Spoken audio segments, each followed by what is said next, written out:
Welcome to 13 O'Clock Live. I'm your incredible host, Wolfman Dan, bringing you the cool stuff from South Carolina. Tonight we're going to be taking a look at a lecture by the incredible Paul Graves. He's going to tell us all about the Bigfoot creature. Give me 1 minute to get things set up the way I like them, and we'll play the theme by Pat McCormick. And welcome to 13 o'clock live. Oh, we're rocking now, baby.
Hey, guys.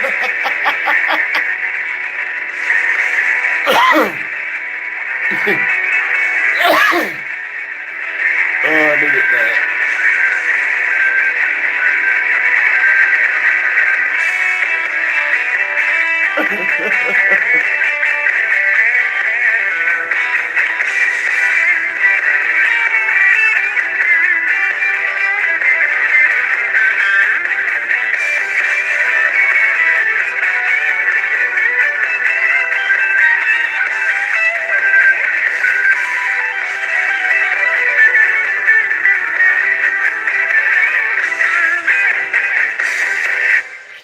Greetings, YouTube.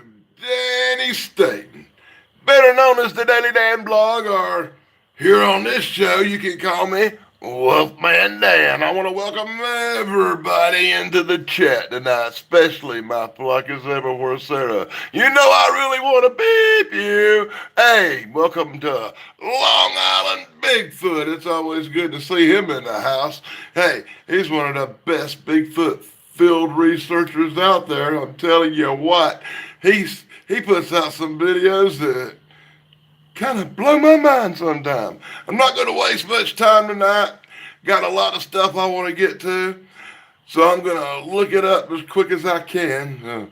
Well, I'm in kind of a little bit of slow motion tonight. We're going to play a lecture by the incredible Paul Graves.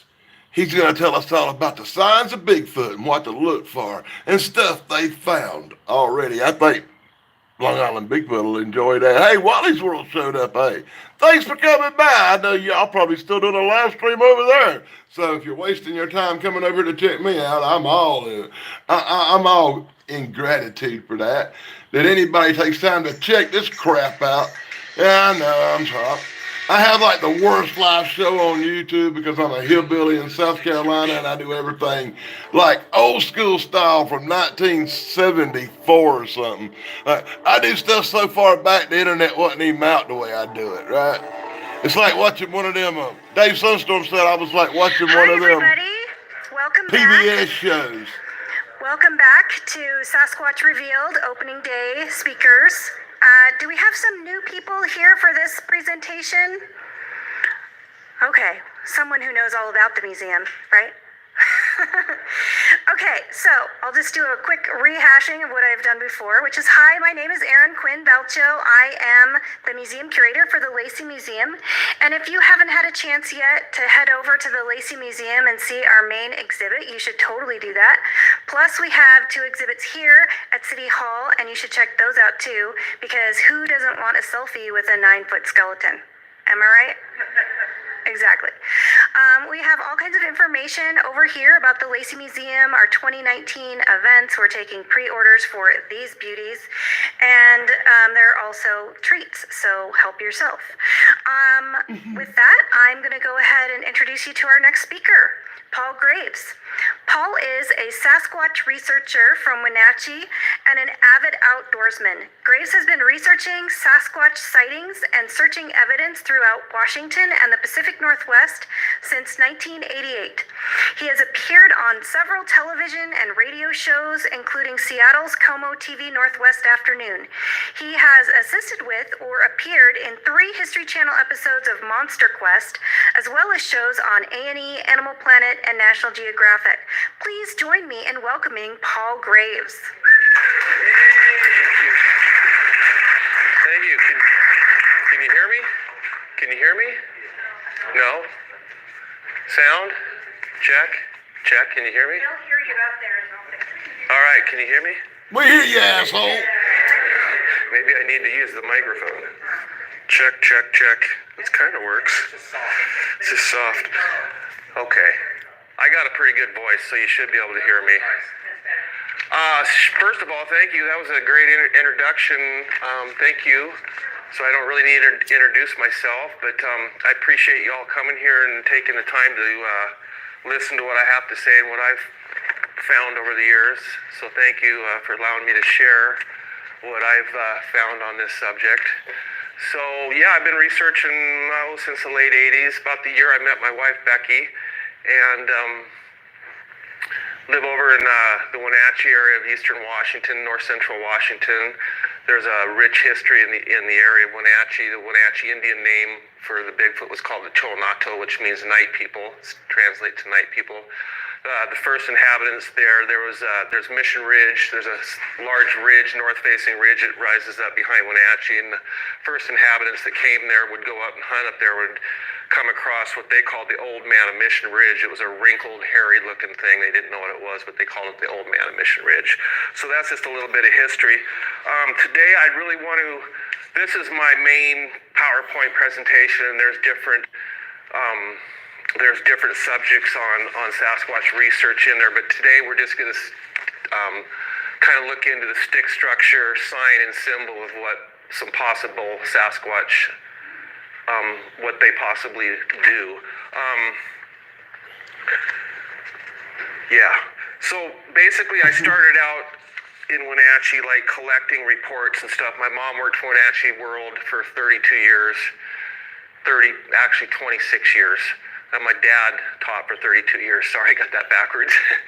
And so I was always intrigued by and I started in 1988, I got my first story from a guy that had seen one when he was hunting up the Entiat Valley, and he'd seen it through his rifle scope, actually watched this thing. So that kind of opened up me locally going out and collecting and gathering stories from the local folks, and it was really amazing how many stories I came up with. It was like I would talk to someone like, well, yeah, my dad or my brother saw this, or cousin of this, or there's just a lot of people hunt and fish over there, so there's a lot of outdoorsmen, and there was actually quite a few people that seen or heard something over the years. So I started my own local database.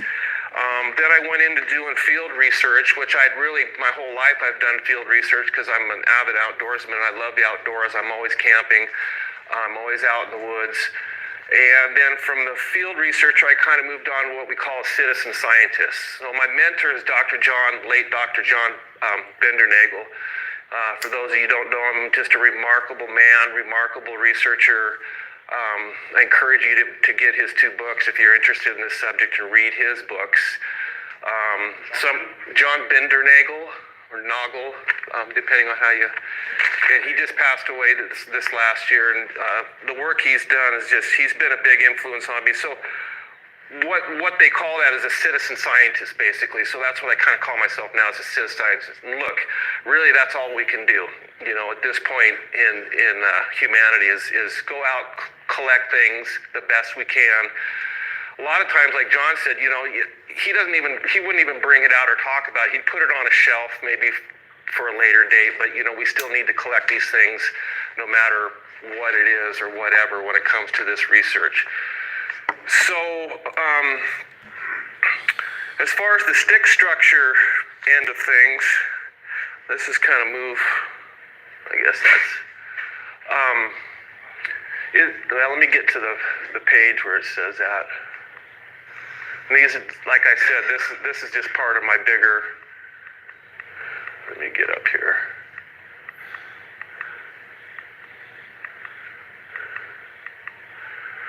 That's my neighbor's tracks right there. It's almost 4.5 feet, perfectly in line, but that's a human, so just interesting. Okay, right here. So go ahead and read that. Is it possible that Sasquatch break tree branches, configure forest materials, make markers for their own? Absolutely. I mean, as far as I'm concerned, all animals, all humans, we all use a language of some sort to communicate. Coyotes and wolves use scent trails for hundreds of miles, and there's different ways to communicate. Some of the great apes, the bonobos and the chimpanzees, for instance, will take sticks and they'll actually place them at the beginning of a game trail to let the other chimpanzees and bonobos know what trail they took. So the comparisons with the great apes and the Sasquatch are really compelling, and there's a lot of similarities, and also with humans. But you've got to remember, humans are a great ape. We are in the great ape family. So we need to put aside humans, put aside animals, and just think Sasquatch. What is the Sasquatch? A lot of people are like, well, they're a little bit of human, they're a little bit of animal. Yeah, they could be, but I still think they're a Sasquatch, and there's probably attributes to them that are unique to them, and that's probably why we have not found them. One of the simplest things could be something just within their physical makeup that's different than us. Well, we all have a pineal gland, right? You know what pineal gland is, otherwise known as a third eye. Well, for some reason in humans it was calcified, however long ago, and we can't use our pineal gland like we should be able to. Well, if a Sasquatch was able to use his, that would answer a lot of questions right there as far as why they can't be seen. Anyway, I just threw that in there for some reason. So there was, in the early days, some of the first stick structure or had to do with sticks was these breaks that some of the researchers would find like 6, 7, 8 feet up on a small tree, like a Christmas type tree, walking along a path or along the forest, and they would find these sometimes broken. They'd find them in the middle of summer. They weren't winter damage. You can tell winter damage in the spring, and winter will do a lot of damage to trees, and they'll bend them, they'll do all kinds of things. But they were finding these, and they didn't seem like they were winter damage. So that was the first stuff that they found back in the 60s and 70s. And I always thought, these Sasquatch, they got to be doing more than just leaving tracks out there, walking around being seen, leaving tracks. So of course there's other things that go on that we just didn't know until we started coming across some different configurations of what seemed to be like stick structures in association with other Sasquatch stuff, like tracks, sightings, your vocalizations, and then they were finding these odd stick structures. So my first introduction to that was in 2005 in Granite Falls. I was contacted by a couple that owned 25 acres of private property up on a mountain above Granite Falls. And the wife had seen a Sasquatch twice on their property, and the son had seen it once, and the dad hadn't seen it. That sounds familiar. That happens a lot. Kids, women seem to see them first before the male does. I don't know what that all is about, but yeah, a lot of you guys might know that. And so we went up there, me and my partner, Vaughn, and decided to do an investigation. And they were nice, and they let us hike around their whole property and look around. And so we started hiking back on their property, and it was like immediately we started finding tracks. And the main thing that we started finding, signs, we need them, right? This is kind of the precursor. It's like humans, we're smart. Now think about this.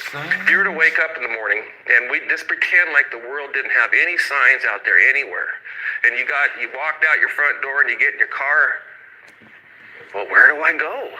I mean, literally, you wouldn't know where to go. You don't know that building over there is selling food in it. You don't know that you need to go over there. I mean, we really need signs as a human, and we're pretty smart. So something like an animal or a Sasquatch, I would think that he would utilize some sort of signage and or artwork also. So we were back there hiking around, and we found what we described as these small teepee. This is my wife and our teepee on our property, by the way, over here on the left during the wintertime. If you've ever stayed in a teepee in the wintertime, it's great. You need to try it sometime. You should. You really should. And then you can see how the Indians lived 100 years ago. And yeah.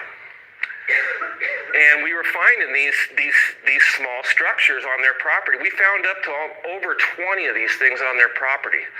And immediately the one thing that I noticed is there was usually a forked tree or a forked branch with other branches placed in the fork, and usually a horizontal stick going through the top.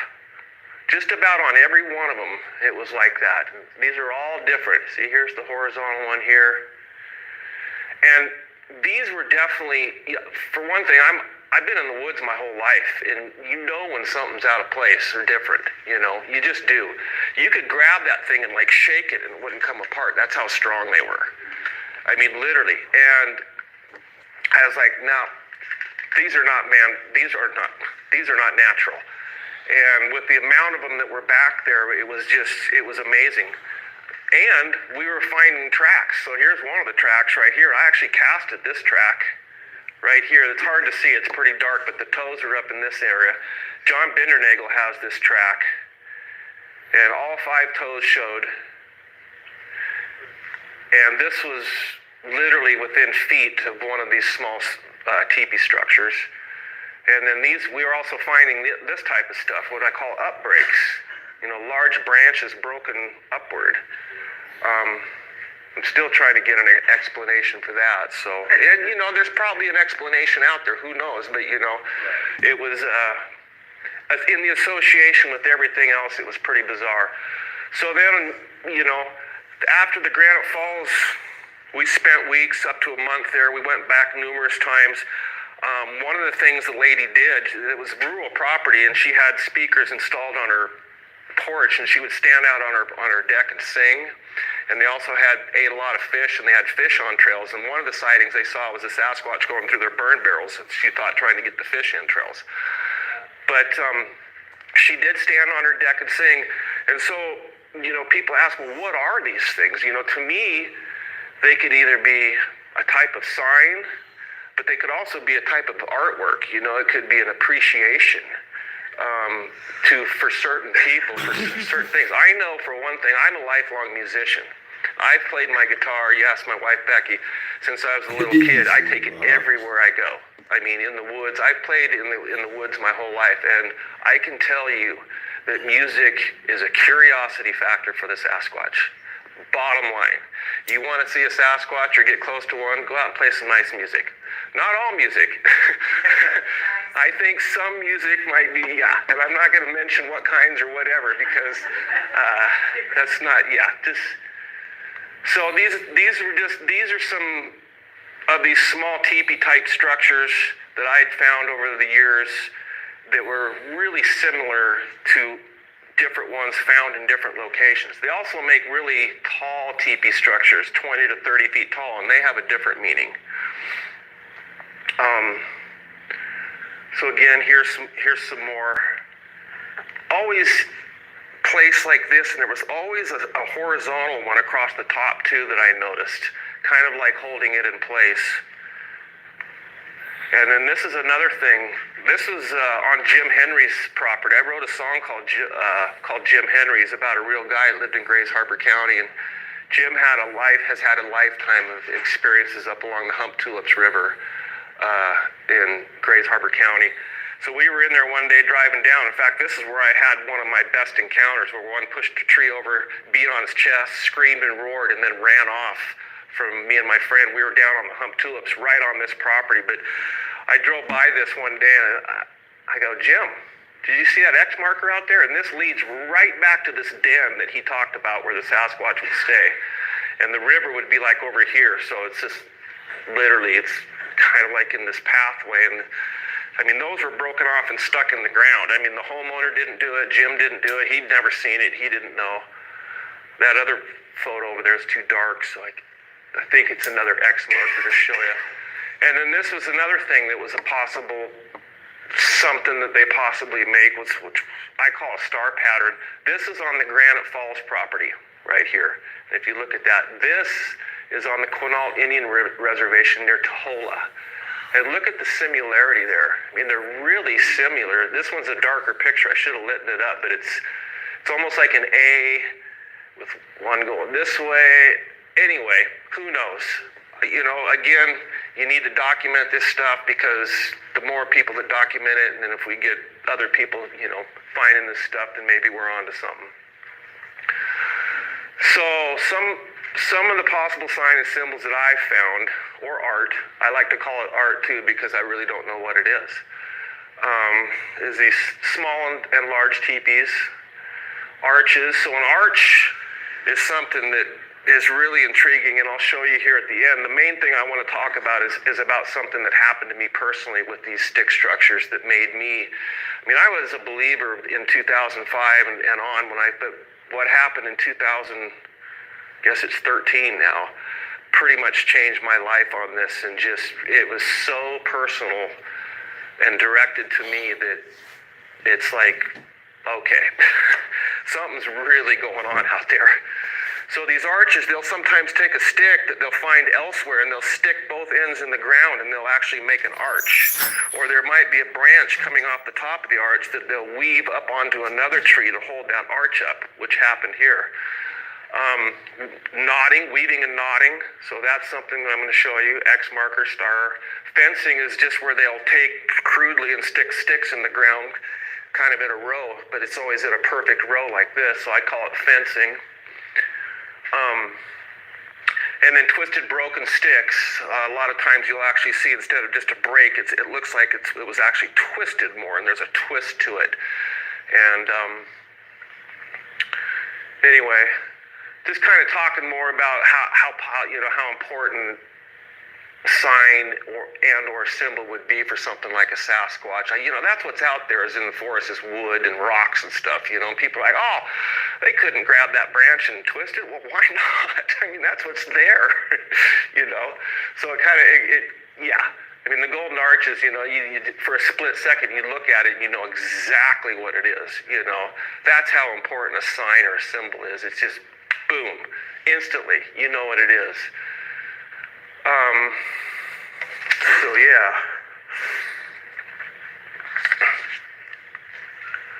Oh, okay. So this is another thing, and I'm not really going to talk about this, but Ron, it was interesting. You'd mentioned something about a sound that had 5 different octaves or whatever. So one of the recordings one of the things I do is me being a musician, I have a recording studio in my basement. I take my wildlife sounds, I put them into what's called a spectrograph. So spectrograph actually allows you to visually, all animals have what's called a voice print, okay? It's an actual thing that you can look at, which is these little blobs here. This is sound right here, all these little heavier spots. And it makes you visually look at a sound. And then also all known North American animals have what's called a hertz range. So, humans hear from around 20 to 20,000. And all animals have a certain range that they're in. Here's your hertz range over here. And so when you take your hertz range and you take your voice print, and you can put the two together and you compare them, well, then we can start figuring out what it's not, okay? I'll never say, well, that's a Sasquatch for sure, because we don't know. Obviously, we didn't see it open its mouth and go, but a lot of the birds that are the bird people, they actually get birds put on the list from just recordings without them seeing them also. So, there's something to that could add to this at a later time. So the screams, anyway, I'm just going to let you listen to this one, and it's this one right here. So let me just explain real quick. I got this over at the Olympic Peninsula. Actually, it was at the Olympic Project headquarters up off 101. And this thing screamed, and it definitely had three notes. It went like, ah, ah, ah. And it was like, whoa. But when I put it in a spectrograph, which is, a spectrograph, it literally was a solid line. And that's one thing that we think with the Sasquatch. Here it is.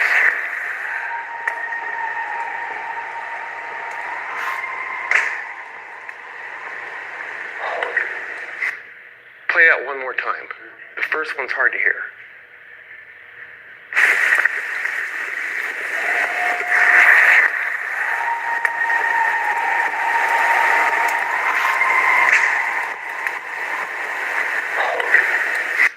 Sure who that was. Anyway, on that recording, literally in the spectrograph, it's one solid line. And most of the Sasquatch calls that we get are around that 800 hertz, and it's always a solid line. There should have been discrepancies in there. Why was it solid? So, play the next one. That's just the first. This is the first. You can kind of hear it under the rumble there. And then play next page, play that one.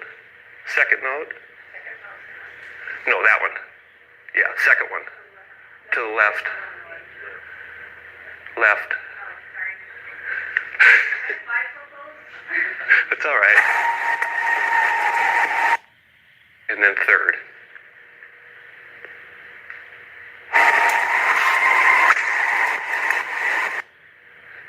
So that was all just one recording.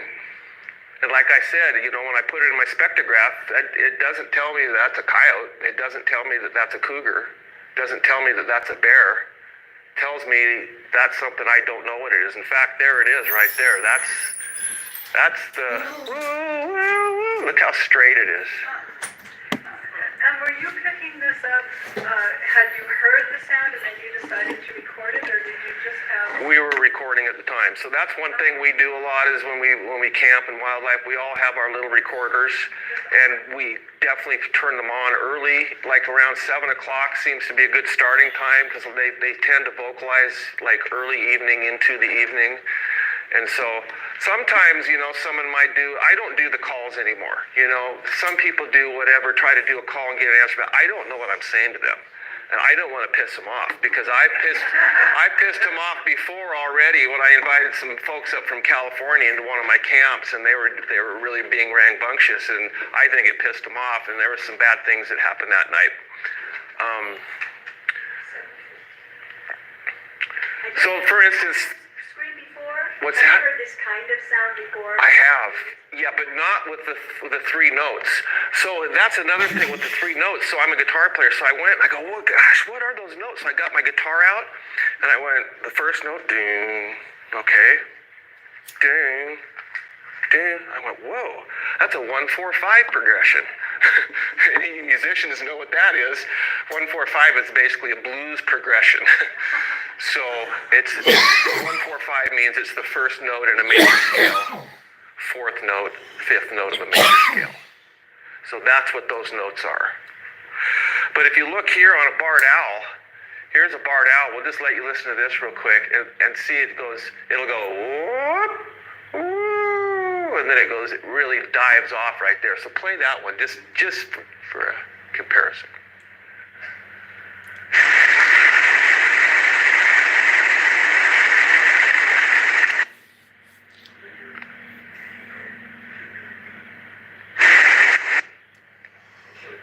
Oh, maybe I'm doing that. Are we?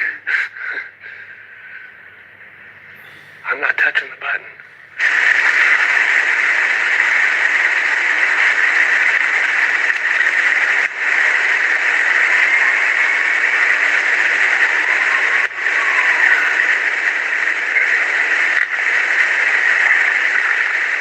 Anyway, that's just kind of showing you the spectrograph here and how it did dive off there. Yeah. Just giving you a comparison with a known animal to the... Okay, brain games. That was... that's a picture I got of a Sasquatch from 2 feet away. That's the drawing they did. If you want to look more into this, it is on Chris Murphy's site, the Sasquatch Canada site. There's a whole written report on this photo. That's the game cam photo right there. This picture was drawn 9 months before I got this, and then he overlaid the homeowner on there, and it matches almost perfect. Anyway, I won't explain any more about that because we got to get back into our stick structure. This is some... And that's a den, possible den. This is human. Humans always build real straight and neat compared to possible Sasquatch. They're real messy, but they weave and do all kinds of weird stuff. Okay, so this is the main thing I wanted to talk about. So in 2013, I was up at this area that I've been going to for years. Kind of, I go and I camp. I bring my guitar and I act like a normal camper. You know, really that's the best way to see a Sasquatch. You want to see a Sasquatch or get close to one, don't go out looking for them. I mean, after all, who's the people that are seeing the Sasquatches? Well, they're people that are out picking mushrooms. They're people that are hiking. They're forestry workers. They're people out in the woods or doing whatever. So do those things. You know, enjoy your time out in the woods. Don't always thinking about Bigfoot. Go out in the woods.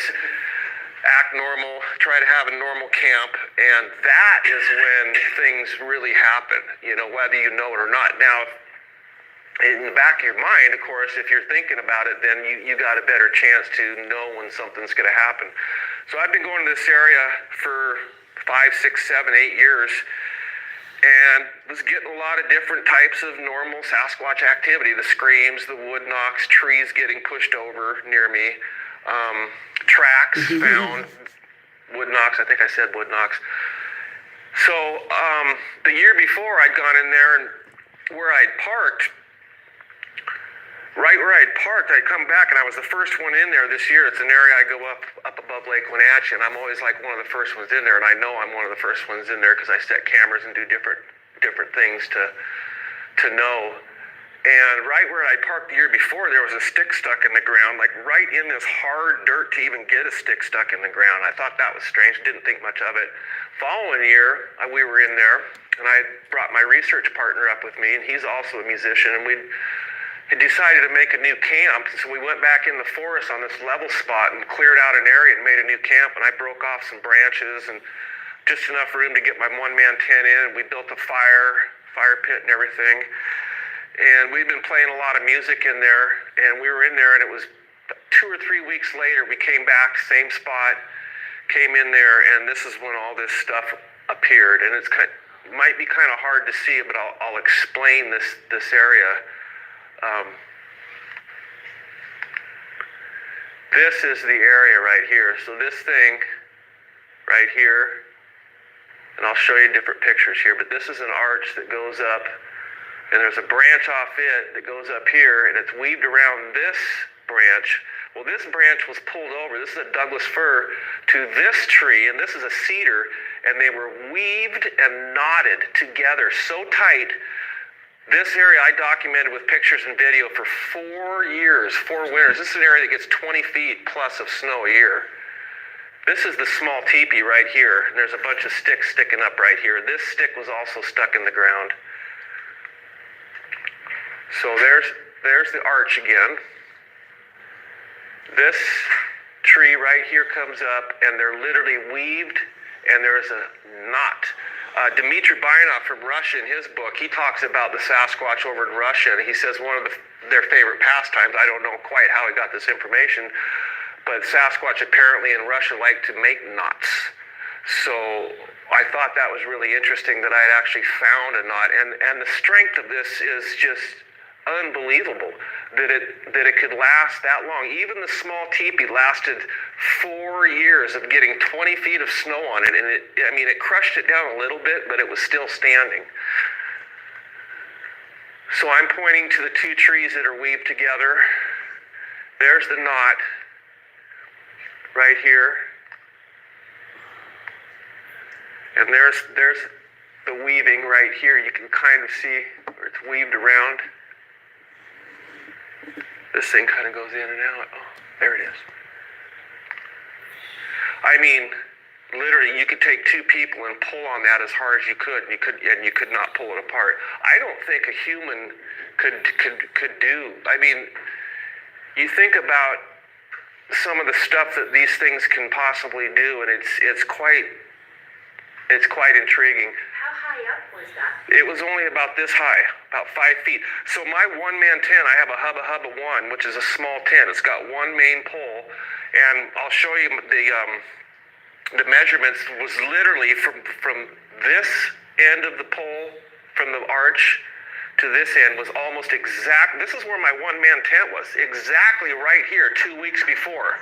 Exactly. No, I came back, and our fire, so we had buried our fire too, so you couldn't see the fire at all. We didn't want no one to know there was a fire or anything there. It was completely just dirt. Well, the first thing I walked up, the fire pit had been dug out, and there's stories of Bigfoots coming up to fire pits and actually digging up the coals and like sucking on the coals and stuff. So 2 weeks after I'd been there, we come back and all this stuff is like there. It was like my wife, the first thing she goes, well, I think they like you, Paul. I'm like, well, I hope so. So right at the base of where my feet would have been, which is right here, was another tree, and there was a small sapling here, and they were weaved together. Here's another picture of the knot. John Bindernagel spent a whole day here, and he was very intrigued with this. This changed my life. I mean, really, you got to wrap your head around this. So on this stick structure thing, that's the thing I tell people. It's like, I see a lot of people now just going out in the woods and they'll just hike around. Oh, there's an arch, man. The Sasquatch has been there. It's like, it don't work that way. There's so much natural stuff out there that will replicate exactly what a Sasquatch does. But, we all replicate lines and things, even in life, and humans do that when we build, the way you know is when you're in an area, or if you go to an area a lot, and then you see things change within days, that's when you know that something's happening. And that's what's happened to me numerous times. These things will appear or disappear within days, or they might stay for a long time. So there's the weaving of the 2 trees. You can see the cedar right there. One's cedar and one's Douglas fir. There's another shot of the whole site. Here's the arch. So this arch right here is alder, okay? There's no alder that grows up here. There's a creek behind us, about 50 feet, and that's where this piece of alder came from. So this alder was brought up, doesn't even grow here, broken off, stuck in the ground, and off the top of that alder, there's a branch that comes up, and it's weaved around this branch. It's like all these things are holding themselves up. It's amazing. And here's the small teepee. So that was right at the head of where my head would have been. There was fencing, there was stick stucks in the ground, and then this teepee, and I actually loaned this teepee to Chris. This is I know I don't think they had room to put it up over here, but we made a demonstration model out of this. And again, you can see the forked tree right here, the other trees in here, and then this branch is the horizontal one that goes through here, right here. Now watch, it goes up like this and it curves right here like this. Well, there was fresh dirt on this end, fresh. So whoever made this teepee pulled this branch out of the ground and to put it in there. You know, that right there is something else too. And on top of that, there was a track that was about 10 feet away from this right there. It didn't pick up all the toes, but most of the track was there, and I did cast this, and it came out pretty good. I've showed it to Meldrum.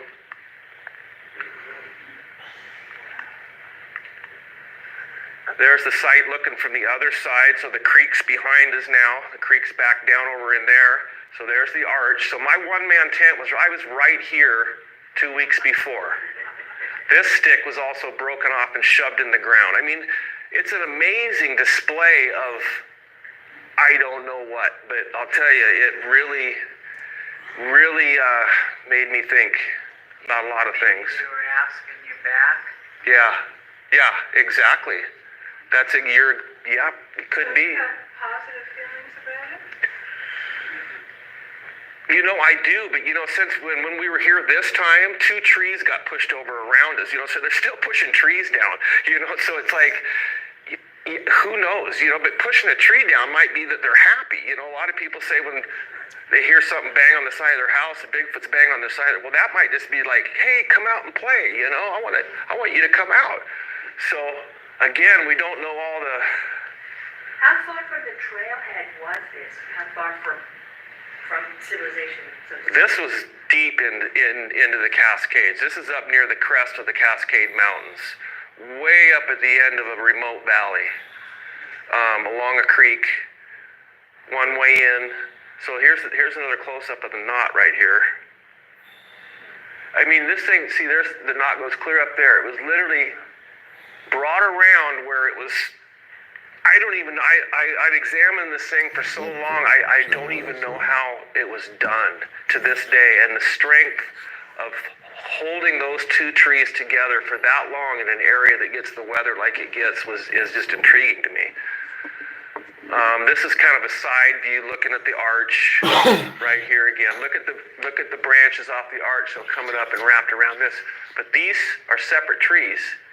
Okay, and then over here, I had broken off all these little branches right here just so I could get my one-man tent. And there's the site again. There's the fire that was disturbed right here. It almost looks like about the width of a big hand right there too. You couldn't see any of this stuff. It was completely covered. All these coals were brought out into the open 2 weeks after we'd had our fire. And there's a good shot. So that's exactly where I was sleeping 2 weeks before all this stuff appeared. Literally, when I set my tent up before I put my tent on, the pole is almost exactly the same length from there to there and height-wise. And here's just some measurements. Someone was talking about some measurements. So that's the upper arch, what I call the upper arch, the 2 trees, and then the other arch was perpendicular to it. There's the small teepee and the fencing. There's the teepee again. So all these other sticks beside it were also stuck in the ground right here. You know, this stuff just didn't blow in within 2 weeks, and you know, weather did not do this. It was, there's the knot. Just an intriguing knot, and the way it held those 2 trees together, I mean, it was weaved, and then knotted. And there's me basically laying exactly where I was laying. You can see the teepee up at the head, the sticks. So this is an area I still go.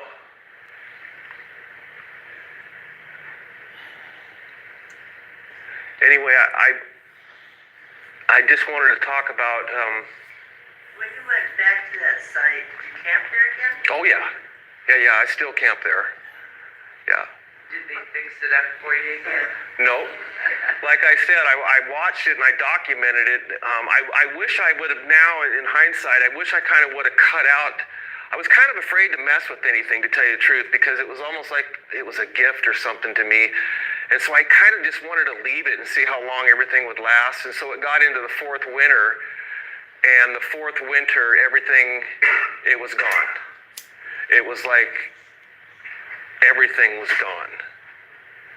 But it took 4 years. But I did collect the small teepee. I didn't collect the knot and all that, and I kind of wish I would have, but I did collect the small teepee, and like I said, Chris, we've got it on display somewhere.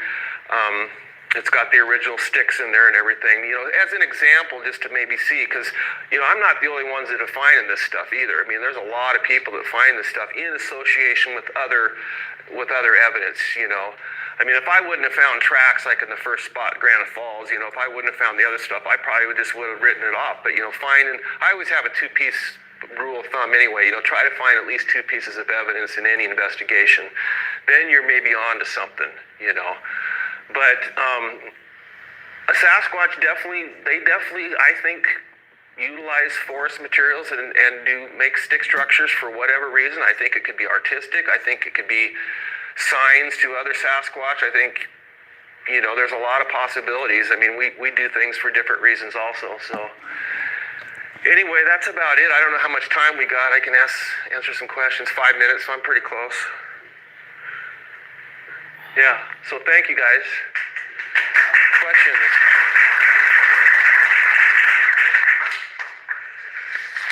Yeah. Have you ever tried to leave your own artwork there?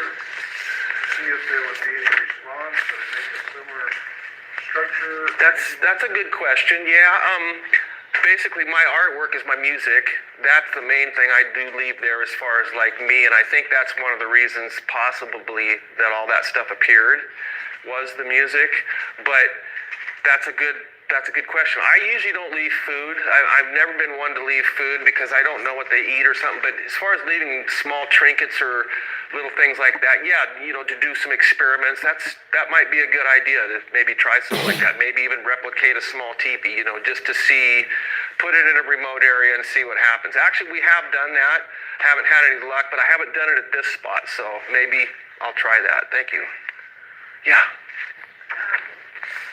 I don't remember where I read it, that bloggers and stuff wondering if markers were left as territorial markers, like leave us alone type of thing. Have you found anything like that? Oh, yeah.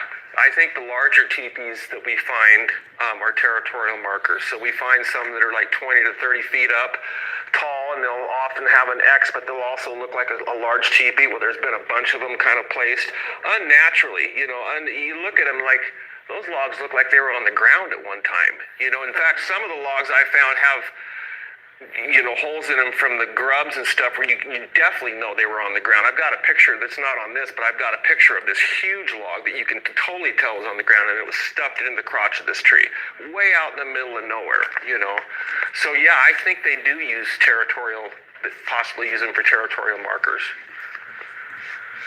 Yeah, back there. Do you think, we were wondering if small structures are just the juveniles trying to recreate the big ones? Because we usually do see them in the same area. Possible. That is a possibility. I would stay open to that, yeah. And my other question if you were going to go out... Michael Marone right there. Tracks a lot, but we don't know how to do Big it. Michael. Trying to take a bag of concrete with you. Do you have like a mixture, like a big... Oh, I messed it up. I'm sorry, guys. Anyway, that was about over, and I was about trying to listen to that guy anyway. Big Michael Marone sitting there on the front row was getting on my nerves. Hey, I got a cool story for a Bigfoot Michigan Rob coming up. I hope y'all enjoyed that. Paul Graves' lecture. I skipped out on a couple of the last questions, and I kind of did that on purpose because, to be honest with you, the last couple of questions was kind of on the stupid side, but I got this really cool video about Alaska Sasquatch warning by Bigfoot Michigan Rob, and I thought I'd throw that on next. And I hope you enjoy it. And you know everybody loves Hello, everybody. It Bigfoot is Michigan I, Rob. Bigfoot Michigan Rob. You might be asking, man, it's been 3 weeks. 3 weeks, Rob, since we've done a subscriber encounter story. But as you all know, I've been pretty busy. I'm back on track to put these out for you once a week. I've got several unanswered emails regarding these stories I have to get back to. So if you haven't heard your story yet, trust me, it is in queue. I have to give a special thanks out to everybody that's purchased my book. It's been out about 10 days. Bigfoot Michigan Rob presents True Cryptid Encounters Book 1. The link for this, if you want to buy the book, will be in this description. Here it is, of course. And again, for all you fine people that have bought it, thank you ever so much. And I also I have to thank everybody that donate on the super thanks for these videos. It does help the channel out, and I do appreciate it so much. Don't forget, on Tuesday night, 9 in the East, Beyond BMR, my live show, and my other live show, along with Krista, Thursday, Brunch with Bigfoot Michigan Rob. And of course, that is 1 o'clock Thursdays. But let's get on with it. Fantastic story, everybody. Kick back, relax. Thanks for joining on in. Cape Pole, Alaska. I'm writing this as a 75-year-old man, Rob. Back in the day, I went by the name of Big Benny, mainly for my stature. I stood 6 foot, 3 inches tall, and weighed nearly 300 pounds. My family was a big player in the logging industry in the town of Cape Pole, Alaska. I was being groomed to take over the family business. That was short-lived. And in fact, the logging industry here ended in 1978. I had worked alongside my father as a 13-year-old, and this was to be mine all one day. First, I will give you a brief history of the town. Cape Pole was a populated place on the eastern shore of Fisherman's Harbor, on the southwest coast of Sasquatch Island in Prince of Wales, Alaska. I know I botched that, sorry.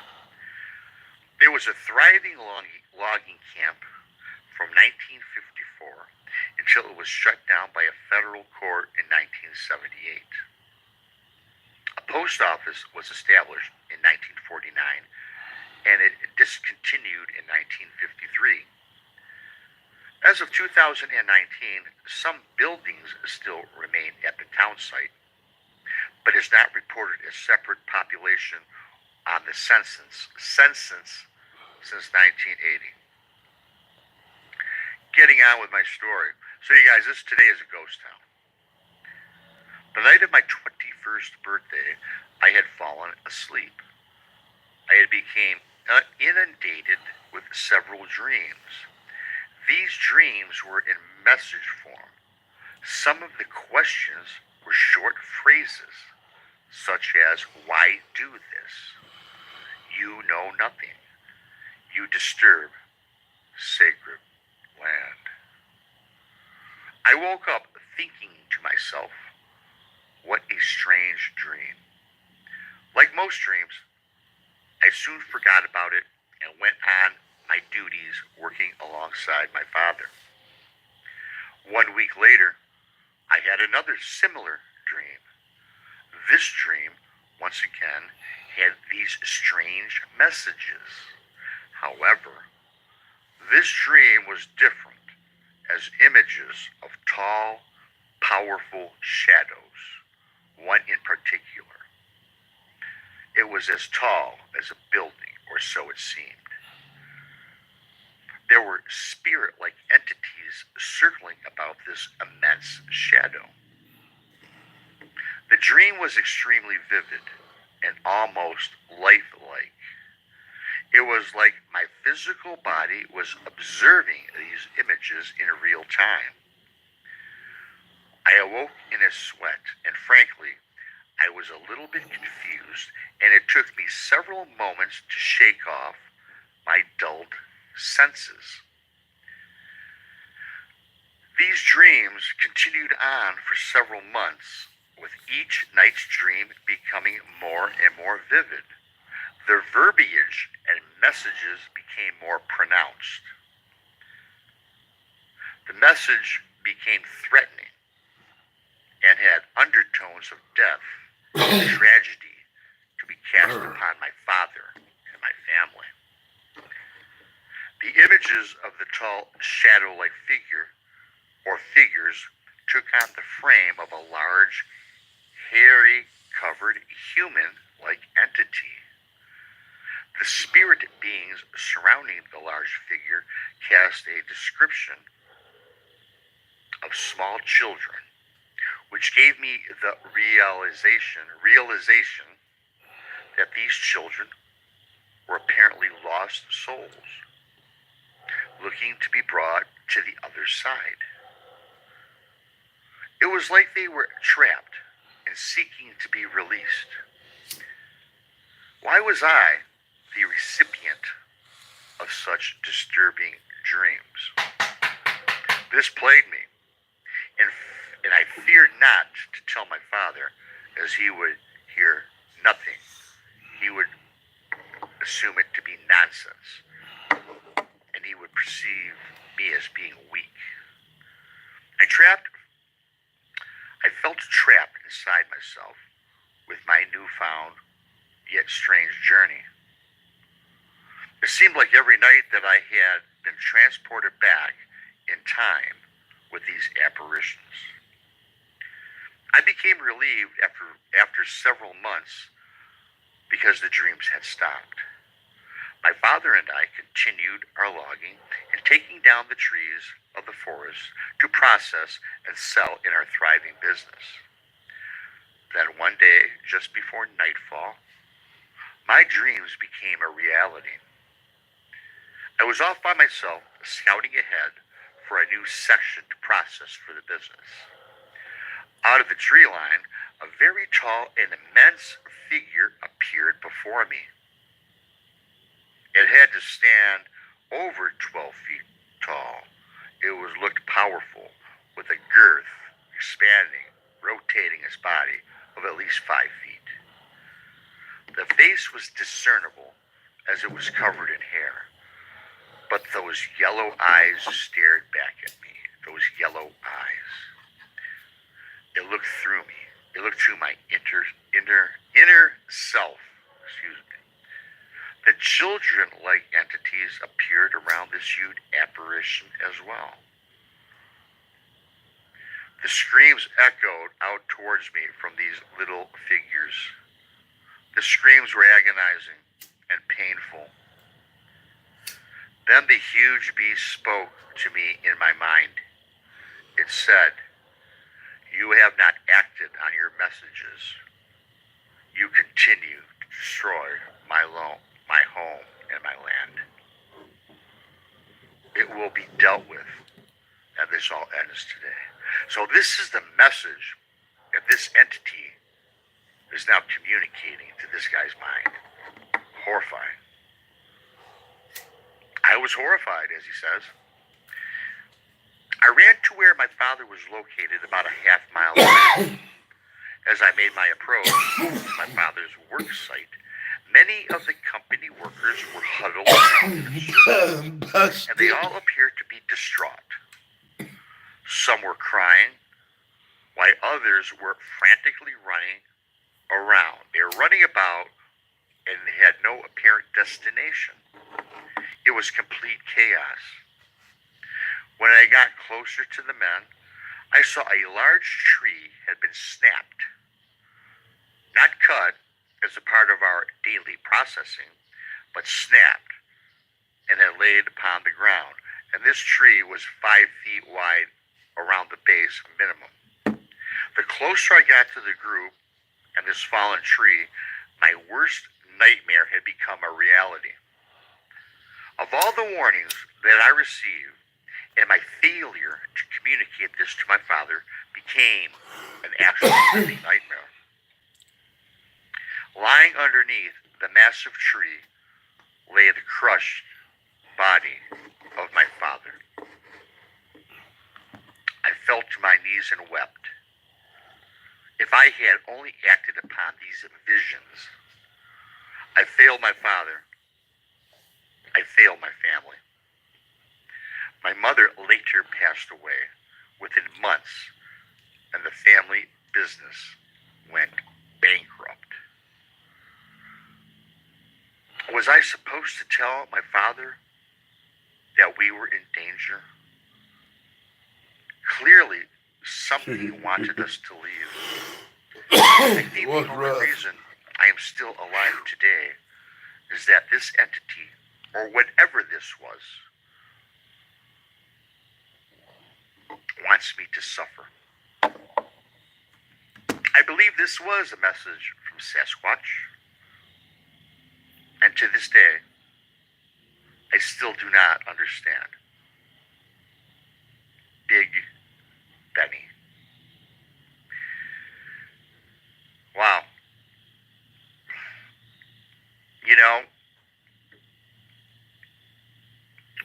Big Benny, reading that, was this sacred land? Was this a Sasquatch? Was this a message? Certainly, the dreams had every indication to this young fellow to get with his father. You know, they're the business, they're in the logging industry. He was supposed to take over. Yet they were perhaps on sacred ground. So the dreams, so I believe these dreams, these messages were sent to this man to say, hey, Dad, listen. Now, of course, according to the email, what I just read, I'm sure the father would have blown it off. I'm sure the son did not want to feel, I don't know, ashamed. I didn't think he wanted his dad to cast shame on him, went about his business. But how ironic that during this story, it was brought upon in these dreams that something tragic would happen to the father and the family. And sure enough, ironically, a tree that had been cut down as part of their business crushed the father. The mother passes. And this 75-year-old man, Big Benny, if you're listening, my heart goes out to you, my man. Tragic story. What do you think? Was this Sasquatch? I know we all have differing opinions on Sasquatch as the gentle forest beast. Don't hear much about him actually causing harm or killing people. I don't know. Let me know what you think in your comments. Thank you for subscribing to Bigfoot Michigan Rob. Please buy my book. I'll have the link in the description. Share me out. Turn on the alert bells. That's right. You can check out Bigfoot Michigan Rob. I dropped his link in the chat. Everybody be sure to give him a subscribe.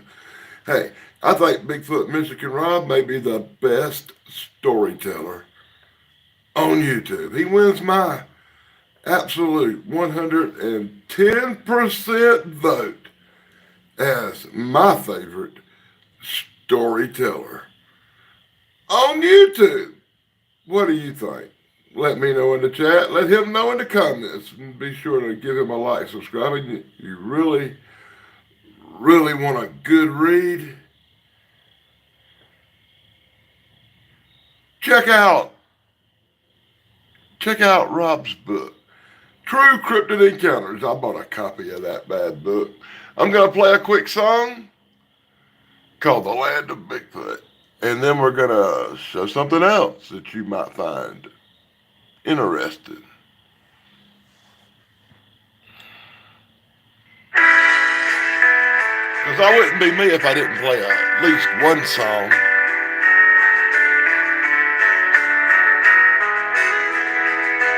I watch a blazing sunrise paint the morning skies with shades of flame. Above a quiet wilderness, man has somehow never tried to tame. The moment seems suspended in a land where there's no need for time or clocks. It's yesterday again to the boy who used to walk where Bigfoot walks. So many years have passed, I still can't believe it looks the same. As though it's been protected by a memory that kept it all unchanged.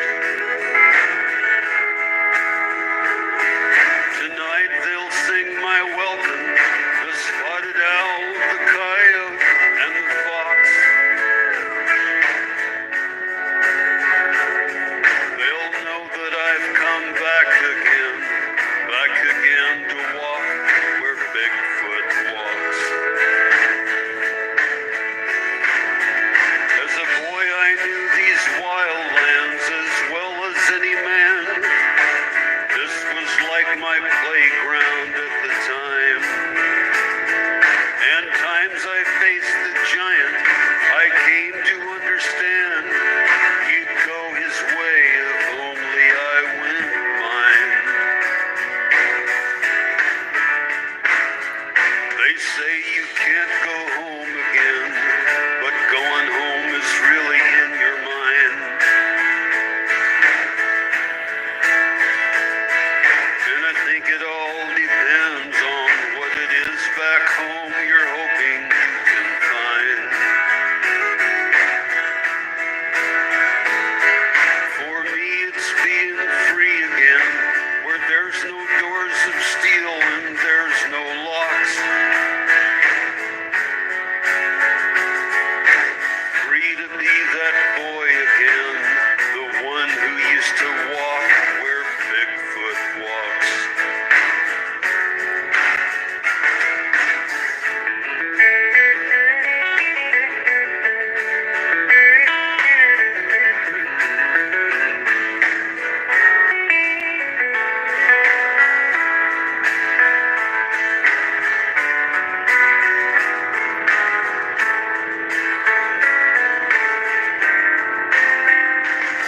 Someday this peaceful valley may have to give way to the march of man. And just become a memory to all of those who really love this land. But here today my soul soars among the eagles and the hawks. Today I'm going back again to walk where Bigfoot walks. And it just may be he'll know me as the boy who used to walk where Bigfoot walks.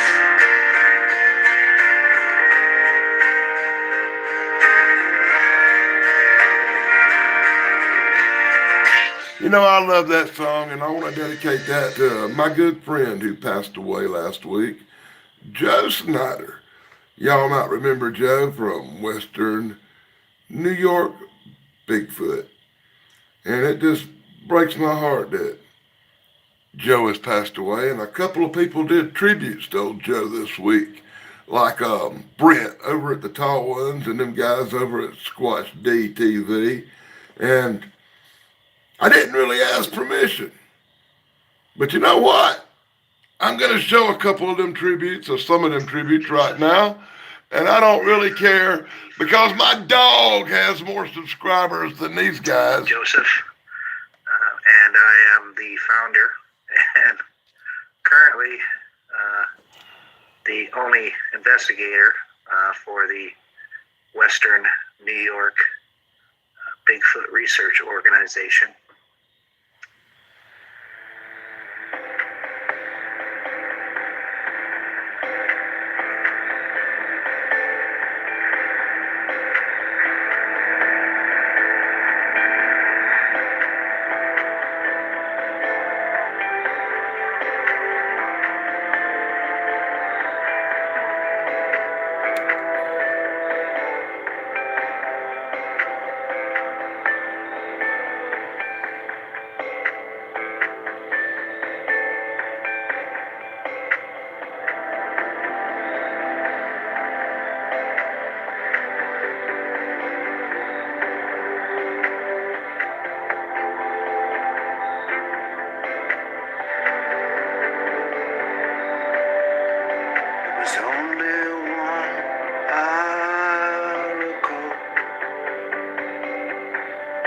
was all so different.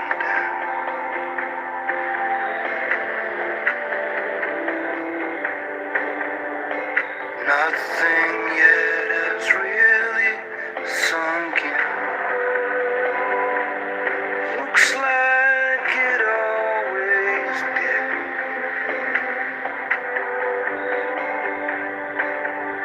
This flesh and bone is just the way that we are tied in. That there's no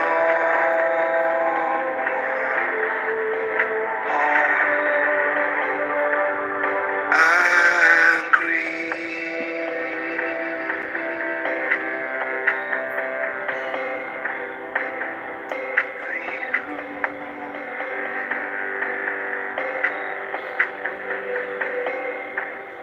You leave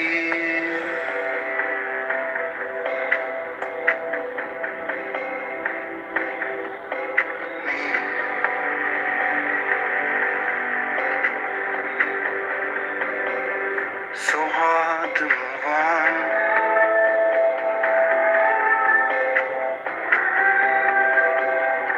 Still loving what's gone.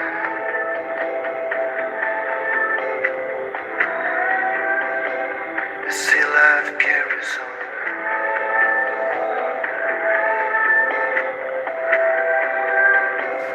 Carries on and on and on and on.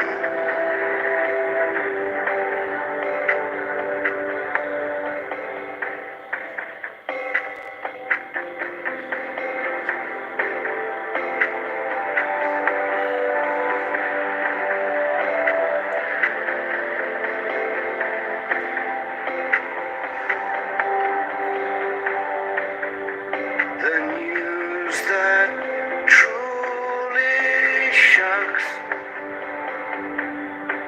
is the empty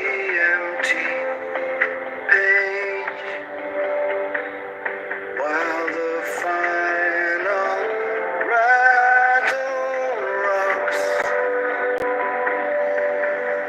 It's empty cage. And I can't handle this. I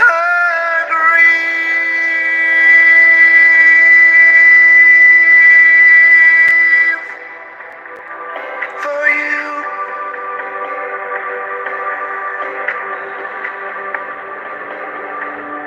You leave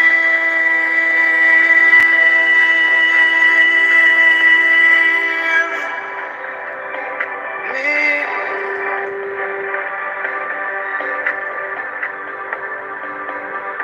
Let it out and move on.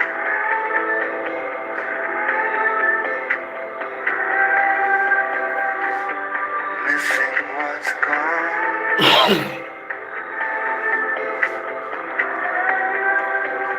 See, life carries on.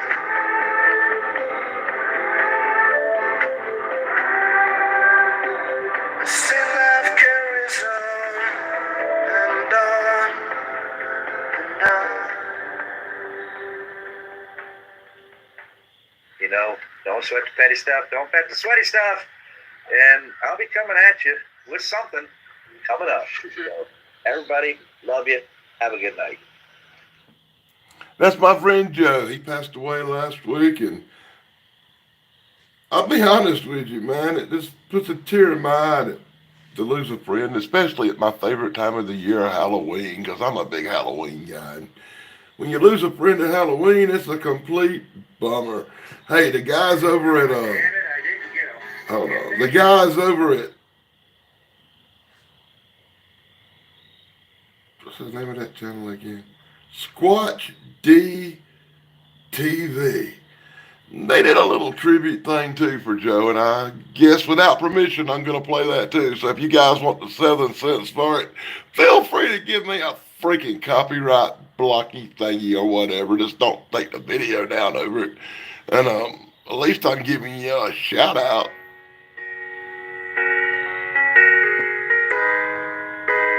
With your incredible tribute to Joe Snyder.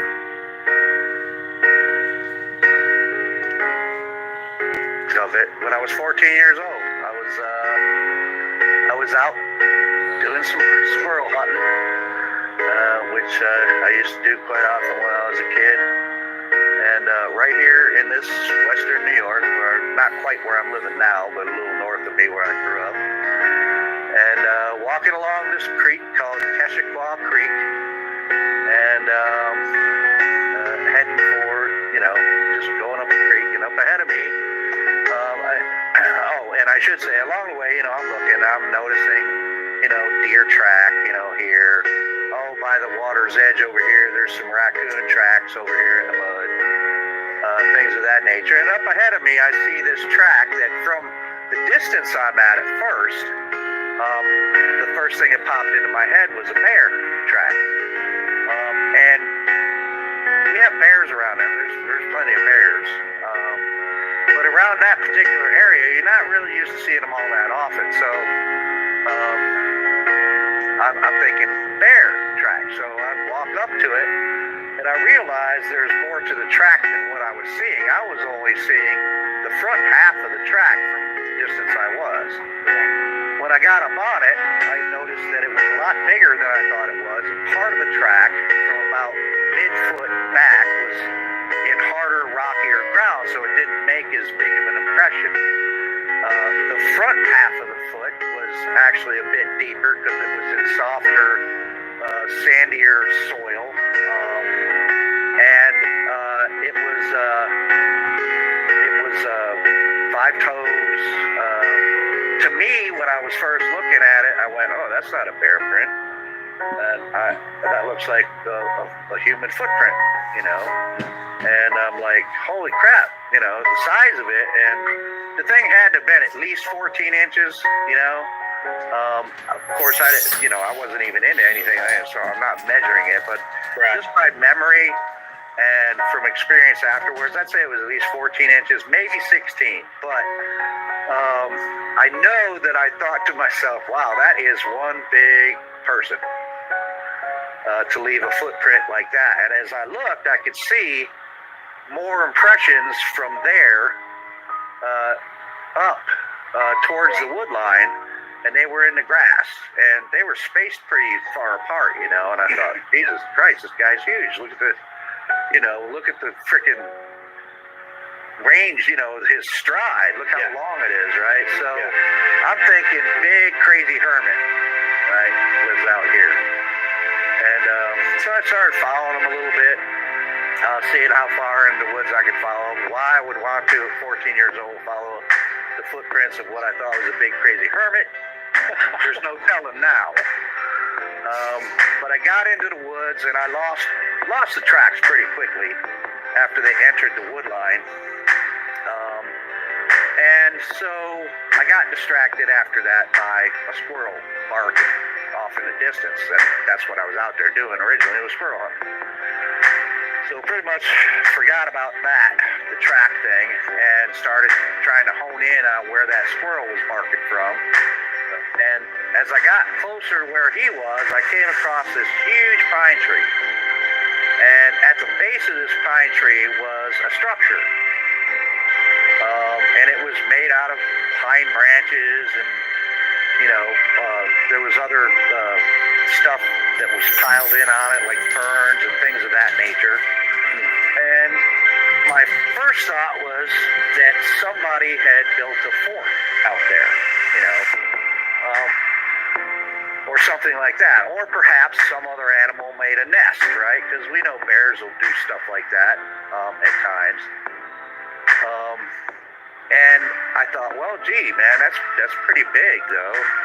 So I started walking a little closer to it. And this is the only time in my life that I've ever actually smelled something bad. And as I got closer to this thing, I could smell a smell coming from it, which the only way I could describe it is the smell of urine and dirty socks, and like feces, you know. But it was really, really strong. Now that only reinforced my idea that there's this big crazy hermit living out there, and he's living in that thing. So then the hair on the back of my neck rose, and I thought, what if he's out here right now?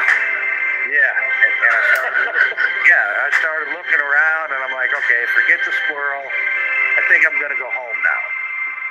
And so I went home, and to make a long story even longer, I was watching. I think that's when I first caught the episode of In Search of, where they did the Bigfoot and Yeti and, you know, the PG film and stuff. And that's when a little light bulb went off in my head, and I went, holy crap, what if that was a big footprint? A Bigfoot footprint instead of a big old crazy hermit. Right. And what if that thing was a Bigfoot shelter? Now, that part I'm not sure. I still think it could have been just some smelly freaking bushcrafter that made that one. But the footprint was undeniable to me after that point. And that's what started me, man. And I've been on the search ever since, man. It was a day that I had decided to go out to this area that I've been going now for forever. And it's the one where I was playing harmonica badly and saw the eye shine. And I was going back out. I left my hiking stick that I usually carried with me. I'd left it out there like a week before when I was traveling through the area. And I happened to cast a footprint out there and left the stick there. And then so I decided, well, I got to go back out there and get that because I'm not leaving it out there. I bought that thing. Right. And it's got some stuff on the side of it, the places it's been with me and stuff. So it's, you know, sentimental value. I'm not going to leave it out there. And I was just going out there that day to go retrieve that stick. And as I drove down a road and went around a little turnaround and parked near a spot that I like to camp, and I got out of my Jeep and I walked towards the trail and walking towards where I entered the woods to go towards to get the stick. And as I'm walking down the trail, I'm not thinking about anything in particular except for looking for this tree that I know when I see this tree, this is the area that I have to turn to go in the direction of where the hiking stick is. Right. It was just this weird tree that was forked at about 7 foot off the ground with a bunch of weird pine branches in it in a weird configuration that I still can't figure out how they got there. But I'm sure there's got to be an explanation. And I'm looking for that. And as I'm getting close to that tree, I'm glancing at the tree and looked at the branches to see if there was any change in them. There wasn't. And I took a step and I glanced back in front of me, took a step, and I know I looked right at it without seeing it. There was a deer that was laying in this grass, this tall grass right in front of me. Did not see the deer laying there. I took a step forward, and that's when the deer decided I was too close, which was about 15 feet away, and exploded out of that grass and took off to the left. Scared the living crap out of me because I didn't see it, and it was right there. Right. And it startled me, and I went, holy and just at that second, it all happened all in a split second. That deer did that, I reacted, and I heard a scream, and a big whack and a scream, and I looked over to my right, and there it was, standing there about 15 yards away from me. I would say about 40 feet, and it was just huge, massive, hair-covered hominid. That's what it was, standing there looking at me. And I automatically went, whoa. I didn't mean to fuck up your day, big guy. And started to take 3 steps backwards, and he didn't move. And I kind of turned just slightly to head back out towards my Jeep, keeping him in my peripheral to see if he was gonna move. And he didn't, and I kind of slowly sidled my way up that way, and then eventually I finally turned once he actually got out of my peripheral and I could no longer see him. Turned totally away and started a fat man jog back out to my Jeep.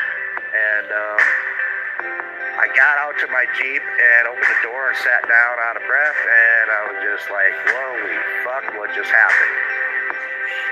Did that just really happen to me? Did I really see what I just saw? And I was looking back at the tree line, fully expecting to see him at least standing in the trees, staring at me. But I never heard him move, I never heard him follow me, and I didn't see him standing there. And, you know, it took me a little while to calm down from my heartbeat to normalize a little bit to where I could actually drive. And even after I think I had felt like I calmed myself down, as I put the key in the ignition, I'm doing one of these numbers, you know, shaking a little bit, and then I just pulled away, man, and, you know, and would glance out the side window every now and then just to see if I could see all the way out, man, and the whole way home just thinking, oh my God, what the fuck, I don't know, what the hell, did I see that or what? I mean, it was incredible, man. This thing was huge, man, and just covered in dark hair. I say it's black. It looked black, but the day was overcast. Yeah. Wasn't raining, but it was really cloudy and overcast. He could have been really dark brown, if you want to, you know. But it looked black to me. Face was not as dark as his hair. I would say I describe it as soot, you know, like a sooty color. Deep set eyes, man.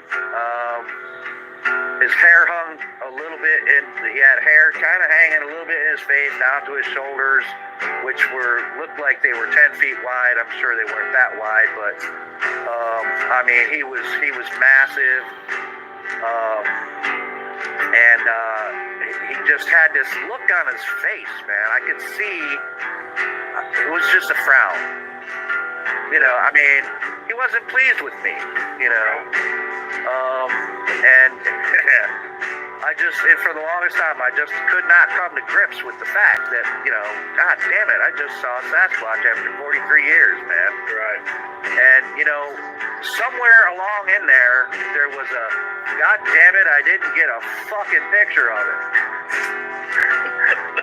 And my phone was in my back pocket. I will readily tell anybody, I admit that. My phone was right in my back pocket. I remember as I got out of the Jeep, I have one of those phone hold things, and it was in that, and I reached into the Jeep, and I grabbed that after I got out of the Jeep and slipped it in my back pocket. And it was in my back pocket the whole time. And you know, I never even never even crossed my mind to reach for it. You know, I think there was a small bit of me in there going, holy shit, man, was I fucking hallucinating? You know, I mean, because even though, you know, I've been doing, like I said, since 1978, and I firmly believe there had been something out there, it's still something that most people don't believe in, that think it's fake. It's not supposed to be real. Even though I've been chasing it, and I've been finding little bits here and there, footprints, etc., that tell me that there's something out there, I think for a little bit, yeah, I was like, man, was I hallucinating? Did I imagine that? Or nobody's gonna believe me anyway. And so, yeah, no, I didn't tell my wife right away. I think it took me at least a month, maybe 2, before I even told her. Yeah. And it took even longer for me to tell anybody else. Sure. Yeah. Now, did you find that it was kind of relieving to get it off your shoulders, though, once you started talking about it? Absolutely. And when I did a show with Leon Thompson. Yes, Bigfoot Okanagan. Yes. And by the way, happy birthday to Leon. Today's his birthday. Oh, absolutely. Happy birthday to Leon. Happy birthday. And Thomas Steenberg, and I talked to those two guys. They interviewed me on my show about it. And absolutely, after I talked to them, that was the one point where I think I finally had the most relief out of telling it to anybody. You know, but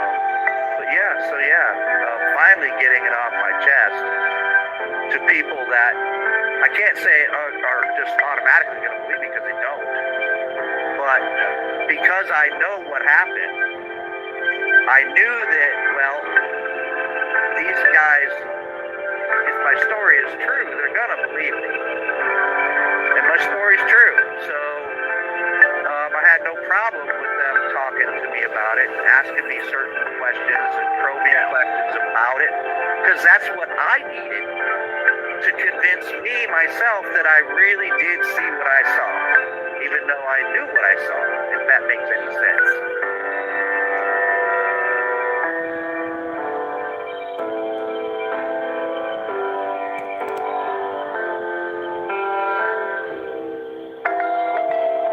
You know, Joe, we love you and we miss you, brother. Joe was one of my friends who helped me out in my quest to find Bigfoot. That's right. I'd hear weird sounds, or I would catch weird stuff on video. And I'd always count on Joe to take a look at that and let me know what he thought. He'd always fill me in on his opinion. And his opinion was highly valued to Daddy Dan.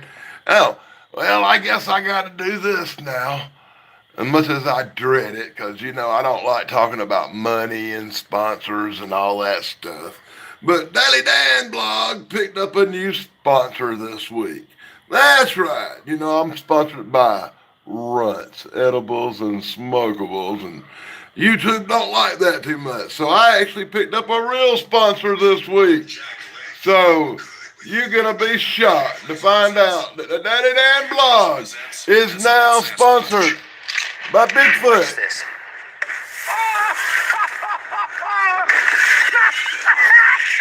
Don't mess with other snacks. Choose Jack Link's jerky made with 100% beef.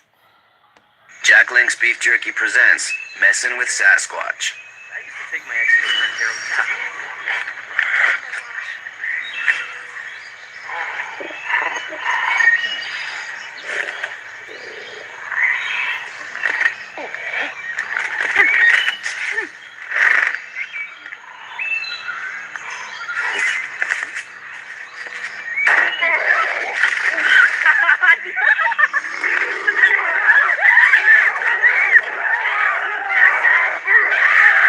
Jack Link's Jerky. Feed your wild side.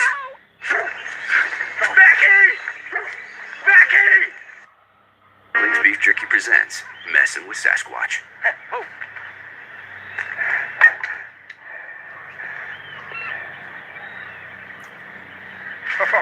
Yeah. Hey!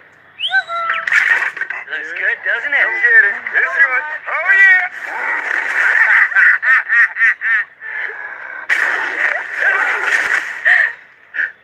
Jack Link's Jerky. Feed your wild side. Jack Link's Beef Jerky presents Messin' with Sasquatch.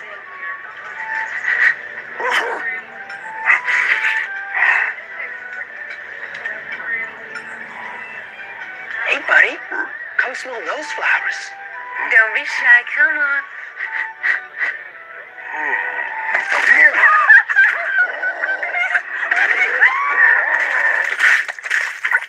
Jack Link's Jerky. Feed your wild side.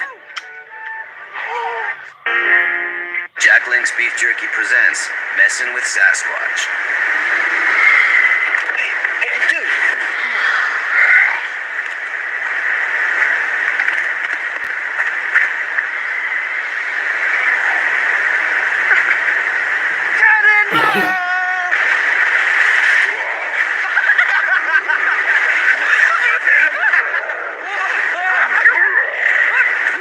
Jack Link's Jerky.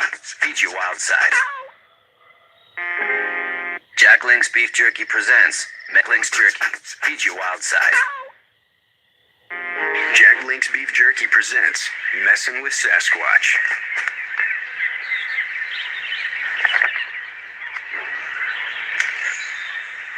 Ding dong!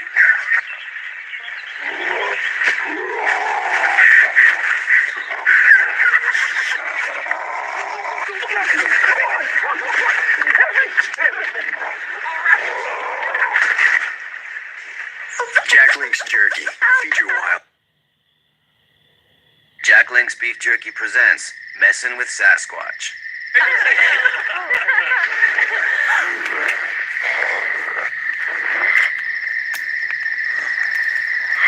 Hey there, big guy. You know, you look a little tired. Why don't you come over here and sit down? Yeah, come on. That's right, sit down.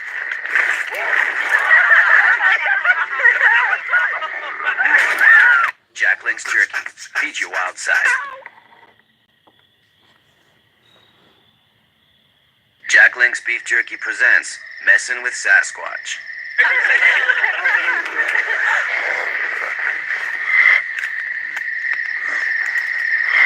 Hey there, big guy. You know, you look a little tired. Why don't you come sit down over here? Yeah, come on. That's right, sit down.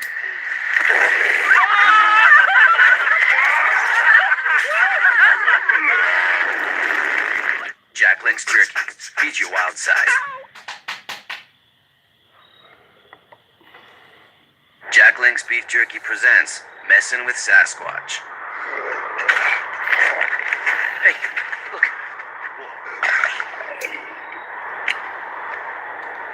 Check this out. Hey, buddy. Come on. Try this. It's real good. That's it. Come on. You can do it. That's it. Yeah. Try the poke. Come on. Yeah. Try. Yum, yum.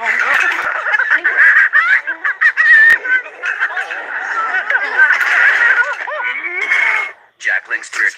Feed your wild side.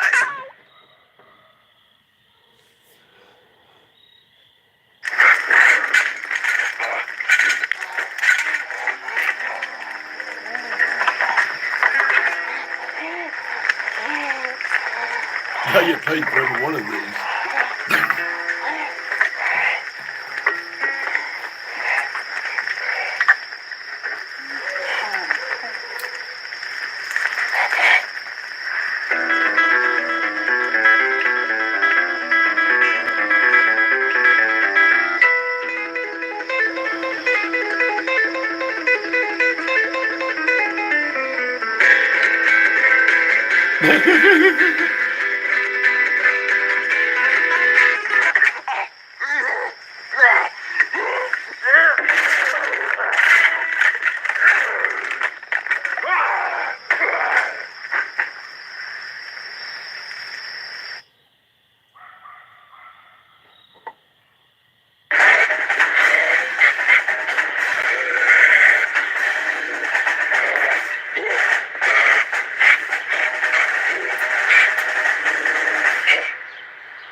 Be safe this hunting season. Don't shoot a Sasquatch.